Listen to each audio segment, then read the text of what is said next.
pajak itu adalah iuran yang sifatnya memaksa gitu, dan Oke. juga sifatnya juga wajib Mhm, gitu, yang mhm. dibayarkan dari rakyatnya ke negara.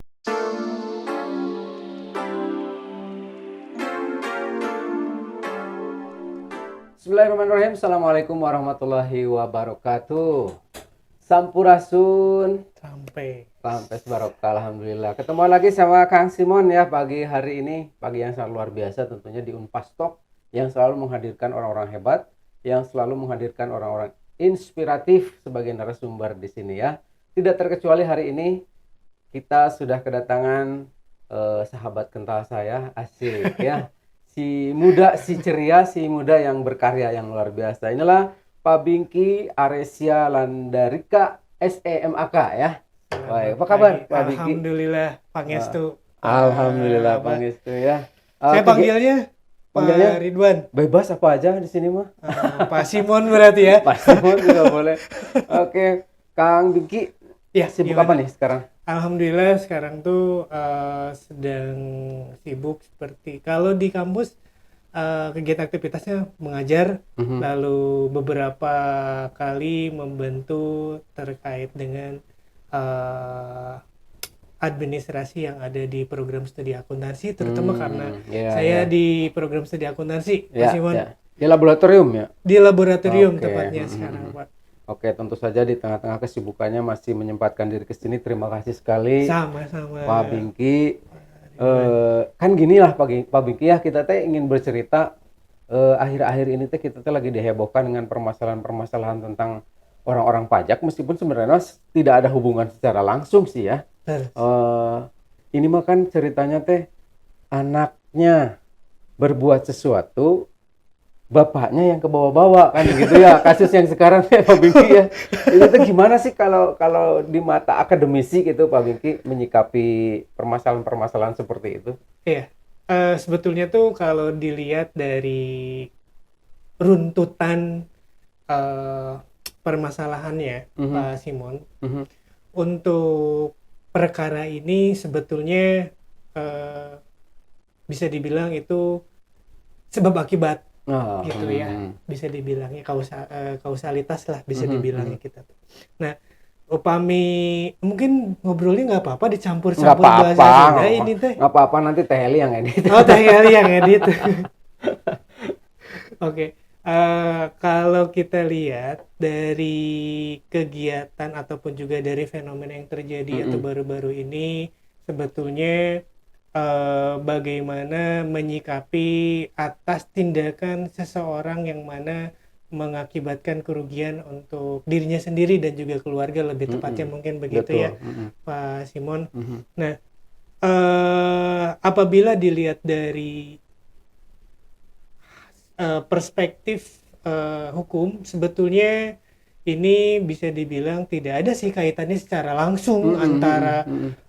memang orang pajak dan juga dengan Kasus kasus penganiayaan itu ya mah nggak ada urusan. nggak ada urusan, lain cerita gitu, lain Ya, cerita betul, dan juga betul. lain jalur gitu. Hanya saja mungkin karena yang bersangkutan itu memiliki apa ya, bisa dibilangnya mungkin memiliki ego, karena Hmm. merasa bahwa dia orang yang punya power, gara-gara saya adalah anak dari orang yang punya peran Mhm, di mungkin di satu lembaga, mhm, dan mhm. juga anak yang punya power dalam artian dia punya fasilitas Mhm, mhm. gitu, dan juga hal-hal lainnya yang mengakibatkan ya kadang apa ya, kadang itu tuh menjadi apa bisa dibilangnya tuh hal yang negatif yang kadang terjadi bila mana seseorang itu memiliki privilege tertentu gitu, Ya, kalau saya mhm, rasa mhm. gitu Ya Pak itu Ari. tadi mungkin privilege-nya itu karena, Hmm, dan kalau kita hubung-hubungkan karena nah bapaknya orang pajak, kemudian anaknya membawa apa namanya kendaraan yang mahal gitu betul, kan, gaya hidupnya yang betul. luar biasa Hmm. juga seperti itu, akhirnya ada kecenderungan masyarakat teh, oh orang pajak nih nggak bener nih, pasti duitnya dari duit A B C D nih, pajak nggak nyampe nih ke rakyat kan kayak gitu. Iya, Nah iya, iya. menurut Kang Bingki sendiri ada nggak sih dampaknya kepada kepada kepercayaan masyarakat untuk eh, membayar pajak. Kan akhirnya di masyarakat sekarang rame stop bayar pajak karena dipergunakan oleh personal tertentu gitu kan, atau dimanfaatkan hanya untuk kepentingan pribadinya, bukan untuk pembangunan negara dan lain sebagainya. Kira-kira nih menurut Pak Bingki, ada nggak hubungannya dengan fenomena di masyarakat Ya, seperti itu? leres gitu Pak Ridwan, ya maksudnya betul sekali Pak Simon, berkaitan dengan stigma mungkin ya, stigma masyarakat terkait dengan kita harus jadinya stop bayar pajak. Sebetulnya saya orang awam nih, maksudnya saya bukan pakar pajak, tapi di sini tuh saya beberapa kali menyikapi terkait dengan perpajakan. Justru yang saya lihat itu satu-satunya mungkinnya lembaga yang mana bukan mengelola, dia tuh justru ataupun juga dalam hal ini Departemen Perpajakan itu kalau dibilang adalah departemen yang bisa mengkorupsi uang pajak. Sebetulnya kalau saya bilang itu nggak mungkin, Pak. Oh, kenapa demikian? Nah, karena gini, saya selaku wajib pajak, saya punya penghasilan, saya bayar pajak, saya ngelaporinnya ke Dirjen Pajak atau ke kantor pajak, tapi kan uangnya langsung ke kas negara, tidak melewati si petugas pajak, Pak. Nah, dari mana dalam arti di sini petugas-petugas pajak ini teh dia bisa korupsi kalau misalkan itu uang pajak, tapi kan beda cerita pada saat uangnya udah ada di negara terus dialokasiinnya itu mungkinan dari segi itunya. Karena kalau saya lihat juga dalam hal ini perihal masalah pengalokasian pengalokasian dari Anggaran hasil pajak lah ya. anggaran pajak, memang kita kan nggak tahu ya, karena di belakang ini tuh sebetulnya persentase dari pengalokasian pajak itu untuk pembangunan berapa, untuk pendidikan berapa, untuk pertahanan negara berapa, dan juga untuk dan lain-lain presentasinya mungkin ya itu mah kita mungkin harus baca, duduk bareng, ngopi bareng, kena baca RAPBN, harusnya seperti itu sih. Jadi kita tahu gitu. Nah, tapi Pak Bingki jadi paham saya. Oh, ternyata sebenarnya kita sebagai wajib pajak itu nggak ada urusan ngasih duit ke petugas pajak sebenarnya. Betul. Karena uangnya itu ke negara, langsung ke kas negara. Betul. Tapi ketika nanti ada pengalokasian dana itu sendiri dari pajak itu bisa jadi di situ ya. Kemungkinan kita nggak nuduh. Aman nggak ini? Kita nggak nuduh kan? Nuduh. Ini bisa jadi kan begitu. Kemungkinan kan? Ataupun juga bisa jadi dalam prosesnya. Misalnya ada yang pengajuan keberatan pajak misalnya. Betul. Sok dibantuan lah. Tapi bisa jadi kan. Lagi-lagi wargi Unpas bukan fitnah ini, mah meureun kan gitu ya. Gitu kan. Betul. Tapi bisa jadi juga seperti ini Pak Bingki. Jangan-jangan para pejabat di lingkungan pajak itu belum melaporkan kekayaannya kepada pemerintah kan gitu ya. Bisa jadi, bisa nggak seperti itu? Bisa saja dan sangat bisa sekali. Karena banyak dari beberapa penyelenggara negara, bisa itu ya kelas pejabat, yaitu pejabat di eksekutif mungkin aja, ataupun juga yang lainnya yang memang dalam hal ini tuh belum sepenuhnya. Mungkin udah, maksudnya tuh mungkin udah tuh dalam arti hanya formalitas saja. Yang penting mah saya ngelaporin sesuai dengan jabatan yang saya punya sekarang. Iya, tapi Pak, satu lagi, ternyata terungkap dari kasus tadi ya, itu ada mobil Rubicon, ada mobil-mobil mewah, barang-barang mewah, bukan atas nama orang tersebut. Dari pejabat-pejabat yang ada di lingkungan pajak itu, ternyata atas nama tukang parkir, itu bagaimana bisa seperti itu Pak? Banyak bagaimana, karena saya sempat ada jadi bukan semacam kasus, tapi ini hanya sebatas fenomena. Ada orang yang memang beliau itu mantan pejabat negara, sekelas pejabat negara di daerah, begitu. Dia atau beliau tuh memang kesehariannya ya hidupnya itu bisa dibilang menengah ke atas. Gitu. High class lah. High class bisa dibilang.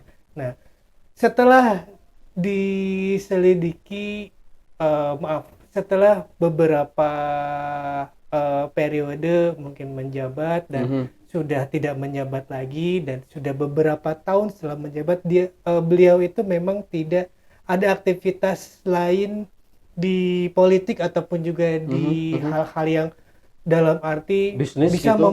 bisa memperoleh kekayaan sebanyak itu gitu. Nyegik meureun, Pak. Nah, itu mah hal yang bersifatnya apa ya, metafisika gitu. Metafisika ya? Metafisika gitu saya kurang paham dah. Pak Ridwan kedah belajar nih kedah. Iya, Nah, abdi iya, geus iya. sanes nama. Nah, hal yang kayak gitu.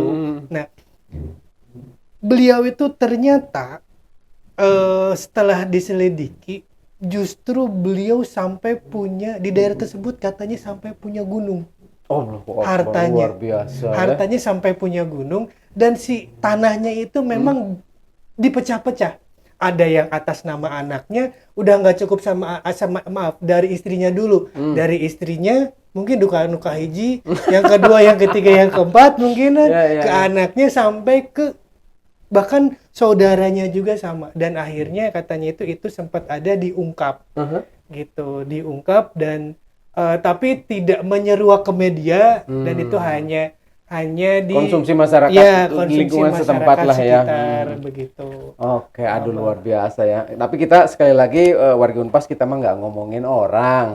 Ini mah prasangka kita sebagai awam ya. Iya. Kita Karena cerita fakta. fakta. Jadi kaget. Oke, tapi anyway, by the way, busway lah ya, Pak Bingki, kita lupakan dulu semua itu ya. Karena kan perpajakan itu atau pajak itu kan apa namanya, sebuah sumber pendapatan negara gitu kan, yang didapatkan dari istilah namanya dari masyarakat lah. Itu untuk kepentingan masyarakat dan negara juga. Tapi kalau boleh tahu nih, kira-kira apa saja sih Pak Bingki jenis-jenis pajak teh? Pajak itu sebetulnya semua apa ya? Maksudnya tuh pajak itu didasarkan ataupun juga mendasarinya itu adalah penghasilan. Penghasilan. Ada yang namanya pajak penghasilan. Pajak penghasilan. Itu khusus untuk semua penghasilan. Oke. Penghasilan kita sebagai mungkin Artis internal gitu, kita kena sebagai pajak ya.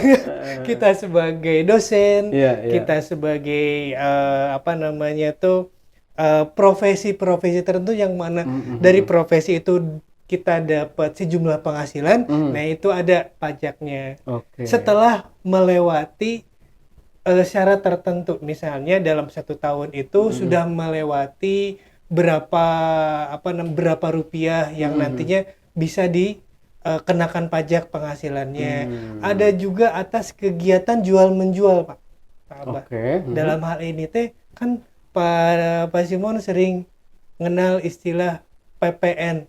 Oh, PPN. Pajak pertambahan nilai. Ya, pada saat padahal kan itu bisa dibilang kan yang beli Saya. Pak Simon, ya kan, yang punya uang Pak Simon. Tapi yang beli, maksudnya tuh kenapa orang pajak perlu dapat uang tambahan lagi gitu?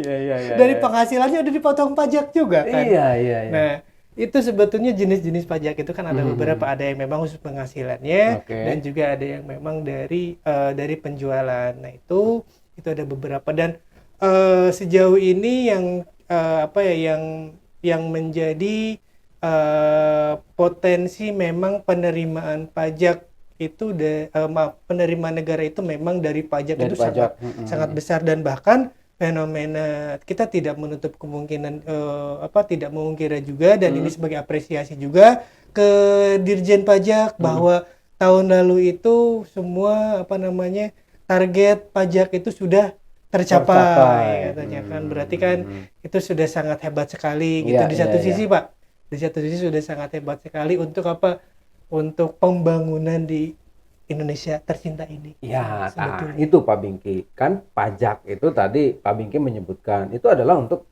pembangunan negara ini, untuk bangsa ini. betul. Emang sudah sampai sasarannya? Nah, itu kalau masalah capaian sasaran tujuannya itu sudah tercapai semua, itu mah wallahu alam itu mah. Oh, Saya bisa bilang tapi kan. seharusnya itu sudah kalau tadi capaian perolehan pajaknya sudah mencapai titik yang diharapkan, Betul. mestinya kan apa namanya pengeluarannya Ya, juga atau penggunaan dari pajak itu ya. sendiri juga sudah tepat tepat sasaran harusnya Betul, ya. harusnya Pak Heeh. pendistribusian atas anggaran Mm, negara yang mm, berasal berasal dari pajak yang kita tahu ya, seharusnya memang harusnya dibuat secara bukan dibuat dan pasti sih sudah dibuat dan mm, dirancang. mm, Saya yakin gitu mm, dengan kepintaran dari Bapak dan Ibu pejabat negara mungkin yang ada mm, di atas sana mm. gitu dengan kapasitas dan juga kredibilitas yang tidak diragukan lagi Pastilah. pastilah gitu Mm. Pak Simon ya Ya, itu ya, tuh ya. merancang dan hanya saja mungkin dalam hal ini mungkin terjadi akibat oknum mungkin Oknum lah, ya, ya. balik lagi gitu. Kita yakin dan percaya bahwa yang Hmm. melakukan penyelewengan atau Iya, penyimpangan itu adalah oknum oknum. ya. Pak Bingki, sebelum kemana-mana, tadi kan dari pajak penghasilan, dari PPN, dari PBB mungkin ya, Ya betul. ada sumber lain nggak sih untuk apa namanya pendapatan negara itu? Sumber lain Hmm. sumber lain dari kita ini Pak dari rokok itu cukai. Ah, cukai. Cukai itu juga pita cukai itu sebagai potensi penambah penghasilan bagi negara gitu dari cukai lalu dari apa namanya tuh pada saat apa namanya tuh ada barang impor itu juga Ya, ya, kita ya.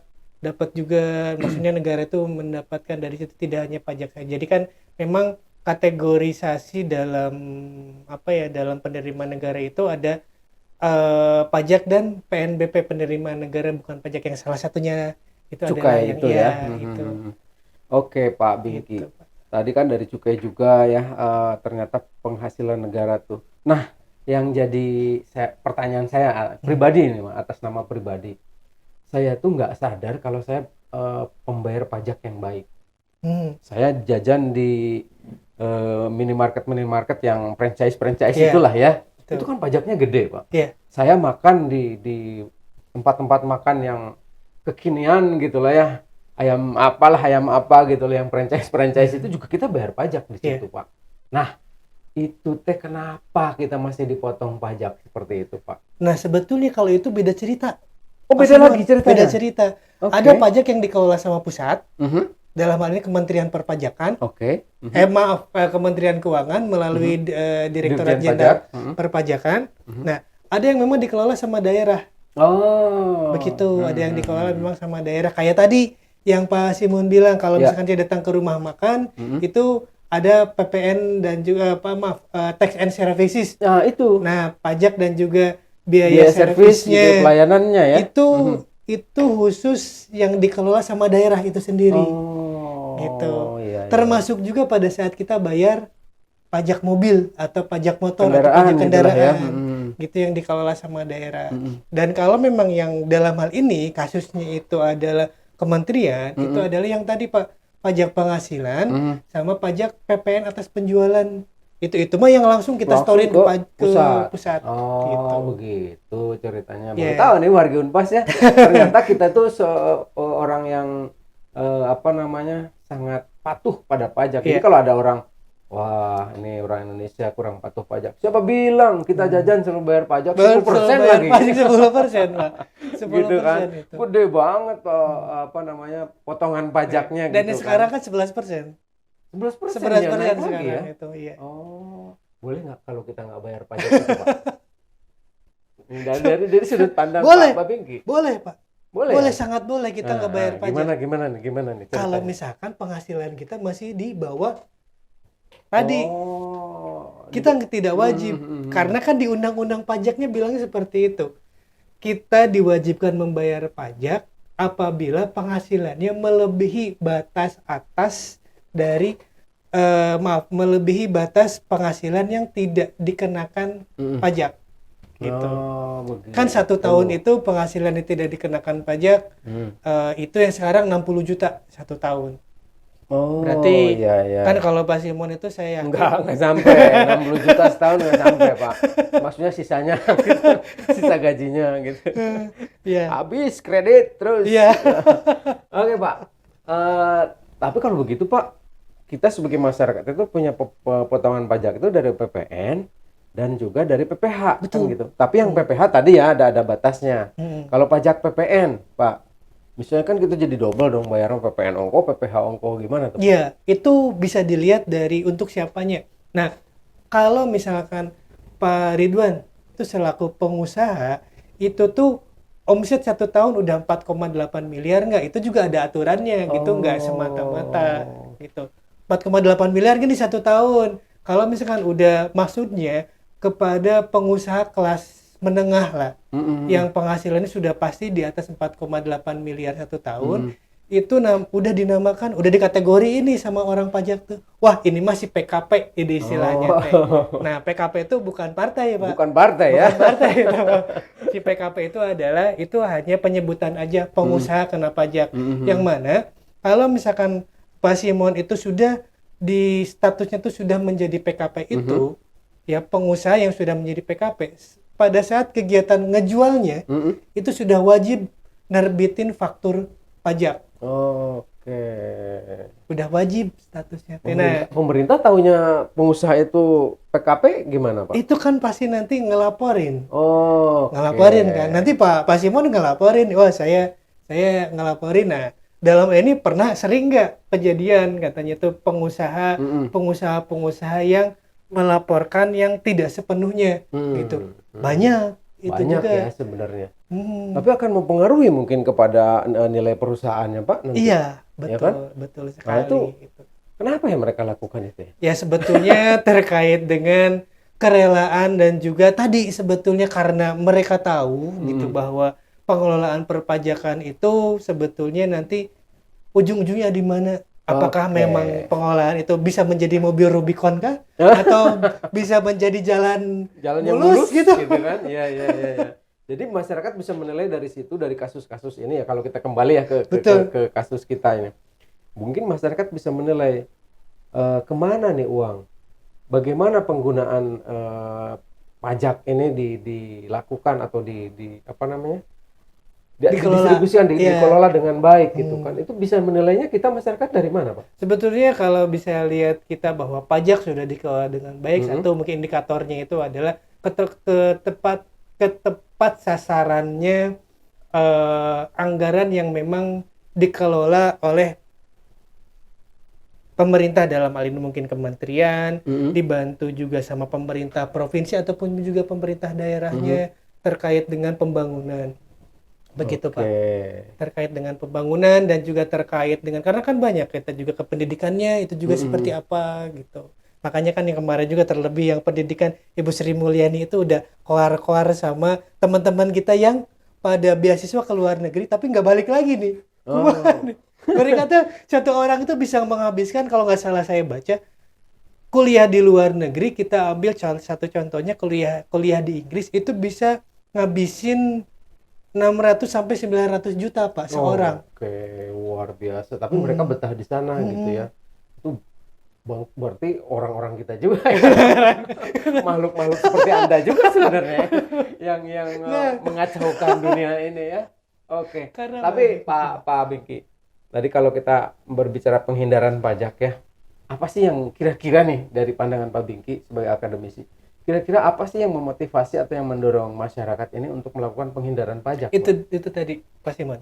Itu tadi terkait dengan ketidakpercayaan masyarakat atas masyarakat atas pengelolaan perpajakan. Padahal sebetulnya perpajakan itu dari satu aturan kan pajak itu pada saat kita mau ngelaporin kita lihat, oh kita mau ngelaporin pajak penghasilan, oh ini aturannya, jadi ini ada kamarnya, ini ada segala sesuatunya di kamar ini. Kita mau ngelaporin atas penjualan yang tadi yang PPN, oh ini kamarnya di sini, aturannya kayak gini. Nah di setiap aturan itu sebetulnya kita tuh dikasih fasilitas Pak Simon, dikasih fasilitas dalam arti oh kita kalau pakai fasilitas ini bayar pajaknya jadi nggak terlalu besar. Yang harusnya Hmm. tadi 10 bisa berkurang menjadi 9 atau 8. Mungkin Oke. sebetulnya ada sih di situ dan itu sifatnya legal gitu. Oke. Itu sifatnya legal. Nah, kalau dinamakannya itu adadah tax avoidance itu tuh. Mm-mm. Bukan dibilangnya bukan penghindaran pajak. Maaf, bukan penggelapan pajak tapi hanya penghindaran pajak Penghindaran ya, dan aja. itu legal ya, Dan itu diatur legal. undang-undang. Oke, Betul oke. gitu.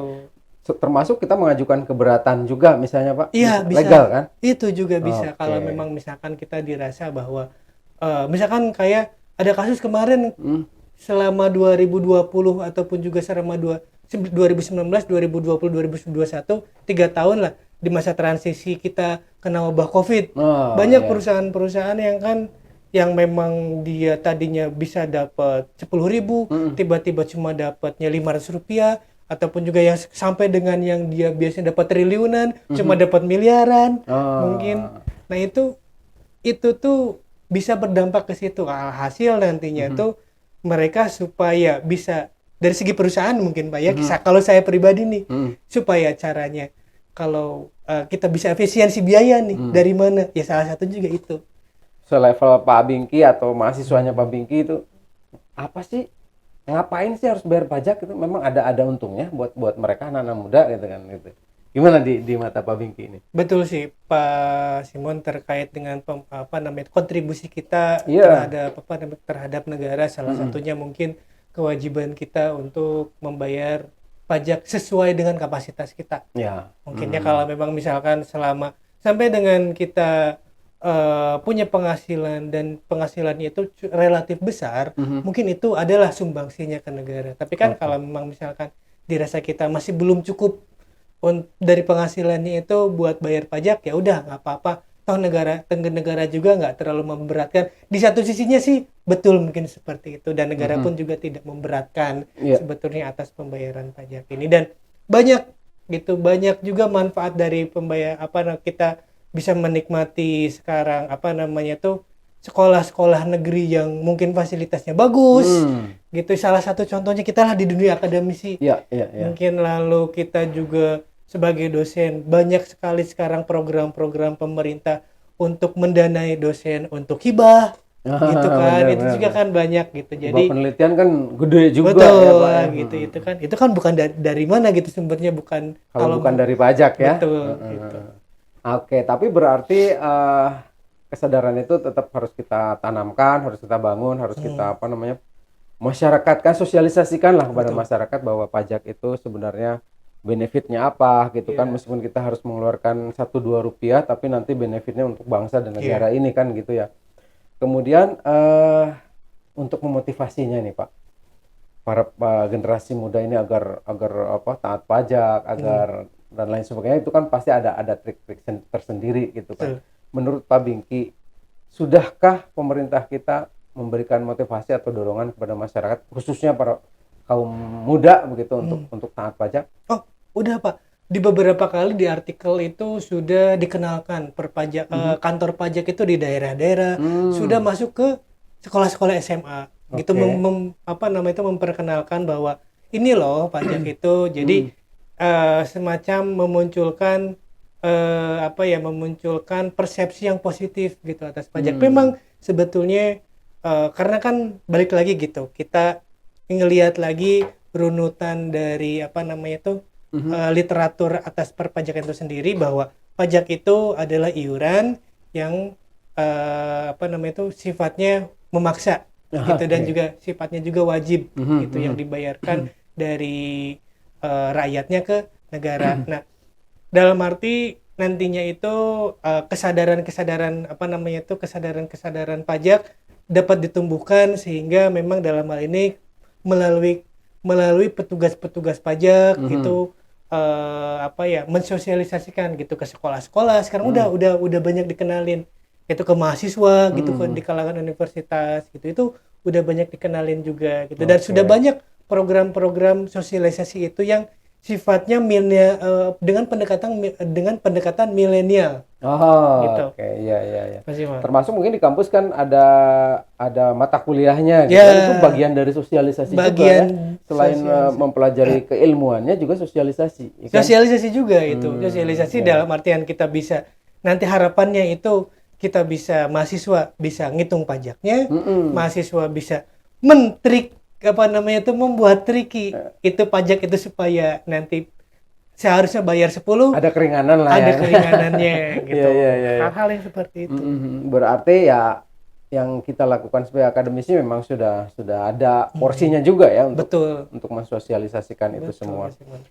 Tapi gini Pak Bingki, barangkali kita juga sebagai akademisi ada nggak upaya kita untuk membantu pemerintah dalam upaya meningkatkan kelancaran untuk pembayaran pajaknya gitu loh Pak? Oh banyak Banyak sekali. yang kita lakukan. Banyak sekali gitu sekarang itu terkait dengan sinkronisasi ataupun juga sinergitas antara antara kementerian dan juga akademisi melalui apa? Melalui misalkan dengan menggandeng akademisi untuk memberikan penyuluhan-penyuluhan. Oke. Kayak semacam di kegiatan dosen itu memberikan penyuluhan kepada siapa UMKM yang memang dalam hal ini ada yang sudah tersentuh sama kantor pajak, ada yang sama sekali belum tersentuh. Padahal ini kalau misalkan si UMKM ini yaitu potensi pendapatannya potensi dia penghasilannya itu relatif sudah baik gitu Pak. Tapi Pak Bingki bagaimanapun ya terlepas dari kasus-kasus itu semua, kalau pemerintah mendapatkan target pajak yang sudah ditetapkan itu mungkin sesuatu yang perlu diapresiasi untuk semuanya, ya kan? Tapi dampaknya untuk negara apa sih Pak? Negara tuh bisa secara optimal mengelola apa yang menjadi target yang sekarang akan kita jalankan, karena target aktivitas negara itu perlu dana, di mana dananya itu berasal terutama dari pajak itu sendiri dan juga ya mungkin ada penghasilan lain yang tadi disebutkan dari penghasilan di luar pajak itu sendiri. Nah, untuk pembangunan, untuk untuk pendidikan, untuk kesehatan, nah juga untuk kesejahteraan, yang mana negara itu sebagai penyedia dan juga fasilitator untuk rakyatnya. Nah, itu bisa terlaksana secara optimal kalau misalkan uangnya ada gitu. Oke. Itu kita nggak bicara bahwa uangnya itu di kamanakeun gitu kan. Tapi kalau ada uang, pemerintah bisa melakukan apa saja sesuai dengan ada barang. Ada uang, ada barang ya sesuai dengan yang sudah diprogramkan pastinya. Betul. Ya. Oke. Betul. Aduh, wargi Unpasnya luar biasa, obrolannya daging semua nih sama Pak Bingki ya, keren banget. Tapi tidak terasa waktunya begitu cepat berlalunya. Padahal masih banyak yang ingin saya tanyakan kepada beliau, tapi mungkin di lain kesempatan ya Pak Bingki. Ini ada dari teman-teman di Unpastok, ada Jawara namanya. Misalnya istri pertama, istri kedua. Pertama. Kayak gitu ya. Ketinggalan sieun. Baik. Karena cuma satu. Cuma satu ya. Harus satu. Ngapain banyak pusing Pak? Oke Pak. Konsultan pajak korporat atau perseorangan? Korporat dong pasti ya. Oke, telat bayar pajak kendaraan atau PBB? PBB ya, lebih gampang mau disita. Disita pajak kendaraan bahaya nanti urusan sama polisi. Oke. Sieun ke polisi. PBB mah ku palurang kayaknya. Oke, lanjut. Praktikum atau ngajar di kelas? Ngajar di kelas. Oke, ribet mana nih? Nentuin HPP atau ngitung cash flow? Nentuin harga pokok penjualan. Oke. Ribet banget. Satu kalimat untuk Unpas. Terbaik. Wow. Luar biasa, keren Pak Bingki, luar biasa. Jadi demikian wargi Unpas, apa yang disampaikan Pak Bingki, jangan takut dengan pajak, bayar sajalah ya. Percayakan pada orang-orang yang menjalankannya di sana. Karena kita memilih pemerintah atau perwakilan kita di pemerintah adalah untuk kita juga tentunya gitu wargi Unpas ya. Baik. Terima kasih sekali lagi atas Sama-sama. investasi waktunya Pak Bingki sudah berbagi Siap. dengan wargi Unpas tentunya mudah-mudahan Siap. menjadi pencerahan juga terkait Amin. tentang pajak perpajakan begitulah Amin. ya. Amin. Pak Bingki Aresia Landarika SEMAK ya, Iya. dosen muda dari Fakultas Ekonomi dan Bisnis Unpas.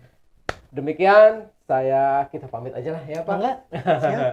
Baik, saya Simon. Saya Bingki. Kita pamit dan ketemu lagi di Unpas Talk yang akan lebih hebat lagi. Terima kasih. Assalamualaikum warahmatullahi wabarakatuh.